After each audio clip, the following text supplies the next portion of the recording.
Okay, so lockdown session 3 of confusion. Right, so right hand on the bottom, left hand on the top. Bring the shoulders up. Some nice deep breaths. Breathing in through the nose, out through the nose. In, out. In, out. So we want to begin, I'm going to pop a little bow into that. We want to begin with some way of linking our breathing into our motion. And that is what the word yoga means. It's a union of the breath and the body. And this is conferring a great skill. So we're going to start off how we end the session. We're going to put the hands front, making a little diamond with the hands. We're going to breathe in, and we're going to bring the hands up to the solar plexus, come up onto the heels, up onto the tiptoes. And then we're going to breathe out and push it down. And up. And down. And up. And down. So we're going to now start with the feet. I've been talking about the feet a lot this week. I'm talking about how we neglect them a lot. So we're going to come up onto the tiptoe. In fact, I'm going to bring this a little bit closer. Maybe not too close. I'm going to come up onto the tiptoes. And this, I'm going to loosely circle the knee. And I think, and until I'm told otherwise by something you know better, there's lots of people who know better, I'm sure. Circling is one of the best things that we do for our joints. Yeah, we do a lot of circling on our wrists, opposite way, not so much on our legs. But I'm remedying that. I'm bringing this mobility into the ankle, the knee. And this is a really important action, this. Nice, closed, connected chain, knee just circling around, no force. I'm going to balance out and just straight onto the other side. Just rotating it around and round. And then I'm going to switch it, because this is important, changing the direction. Now, I usually count 10 rotations. I will get a bell, but my intention was to do each sort of thing for 10 seconds, or hold for 10 seconds. I really want to experiment with that. It'll be interesting. And so somebody mentioned the bow stance. Somebody. So the bow stance is a classic, what would be called a fighting stance, I suppose. Where's it coming from? Where's it roots? If I've got my feet comfortably spaced apart so that I can move, how do I now strike a stronger pose? So I'm going to use the right leg. I'm going to draw that right leg up. I'm going to link it with my breath in. So I'm going to pull it up, draw it as close to parallel as I can, and then I'm going to breathe. I'm going to push it out. Now I'm going to pivot through and move on to the opposite side. So different side. I'm going to pivot through as if I'm coming from warrior 3 or a variation thereof. And now I'm going to drop that back foot down to the floor. Here, I'm in a lunge. Wobbly lunge. Hands forward. Yeah. I'm going to bring the palms of my hands together like this. This is my new thing with my hand. Like fingers engaged, or else my palms together. And I'm going to come down. I want to just touch the floor and then come back up.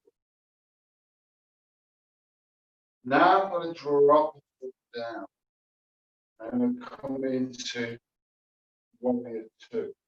And it was one of the moves that when I first started studying warriors, what are these warriors doing in this yoga class? So I'm looking forwards over that middle finger, looking towards the target. I turn the hand, clench the fist. Now I've got the bow in one hand. I take the right hand up behind the back, place it into the shoulder blade, and just stretch myself out. And then I'm going to take an imaginary arrow out from behind my back, bring it to the front of the bow, and I'm going to draw that bow all the way back along the body. And then when I let go,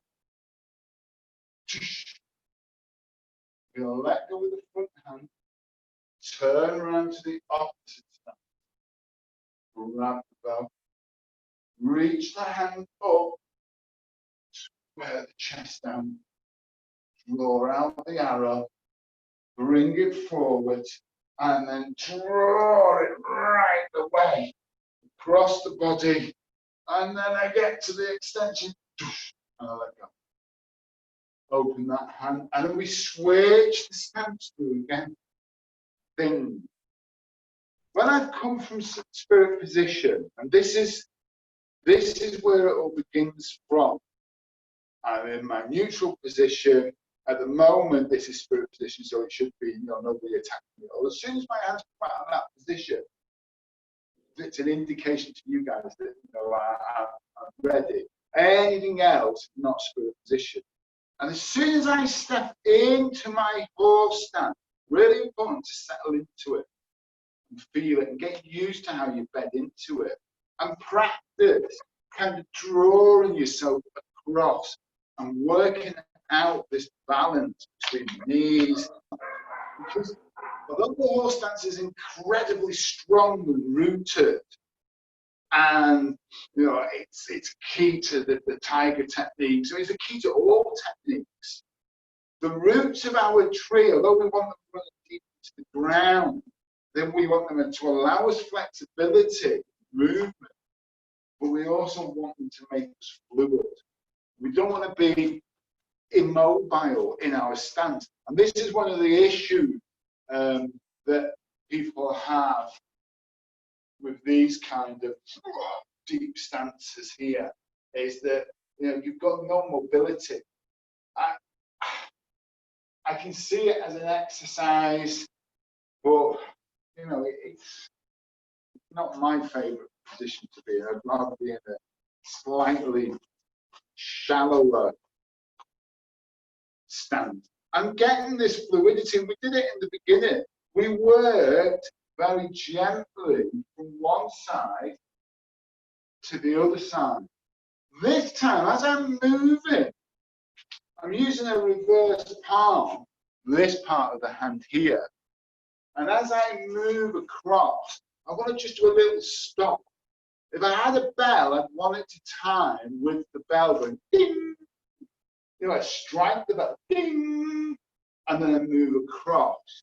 So I want this stop flow to be going on as I'm moving between left stance and right stance. And I want it to be fluid until I stop. And it needs to be a breath, and it needs to be and you'll feel it. When you've got it, you'll feel it. It'll go out, ding, ding, move, blow.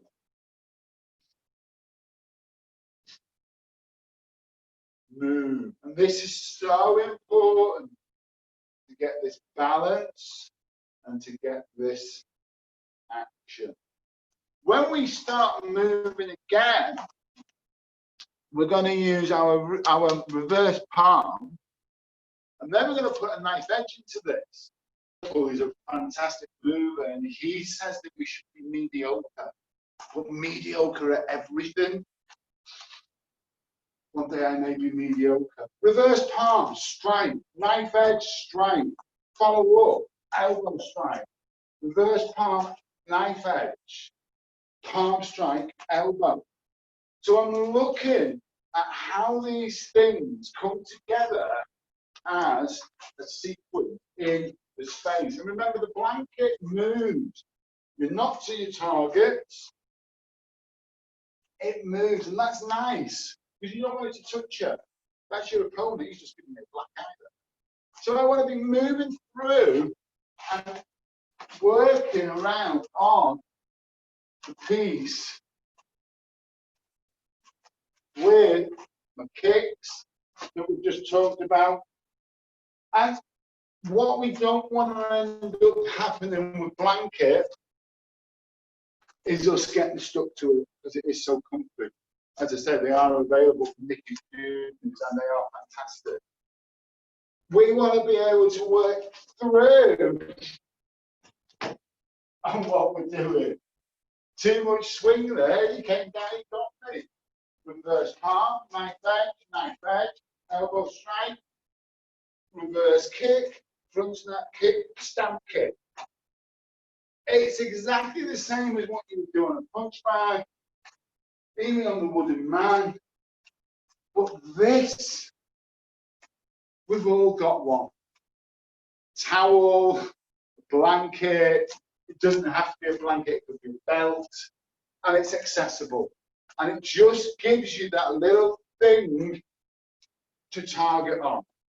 And you don't need to drill holes in your wall, your ceiling. And you know what? You can carry it anywhere. You can carry it now to the park, to your social distance picnic. But we want to be working, thinking about where we're striking this thing, this object. Strike, strike, strike. Trying to limit it to the strikes. I threw in a few punches there. But it's about generating the movement, because I know when we work from horse stance, we work here, bang, bang, bang, and that's an appropriate drill for an appropriate space with an appropriate number of people doing a thing, but we want it to be brought into play with how we move around the space. And we're not an orthodox fighter, we're not a southpaw fighter, we're not a striker, we're not a grappler. We are whatever we need to be. And majoritively, that's not there. If we're not there, we can't be hurt. And that's kind of the be-all and the end-all of it. And if you choose to put yourself there, then we need to ask why. But it's very, very important to take a stance. Sometimes, though, even if you feel justified, you still end up being the bad guy. Okay. We'll bring that to stillness. We're going to finish off with our 4 now.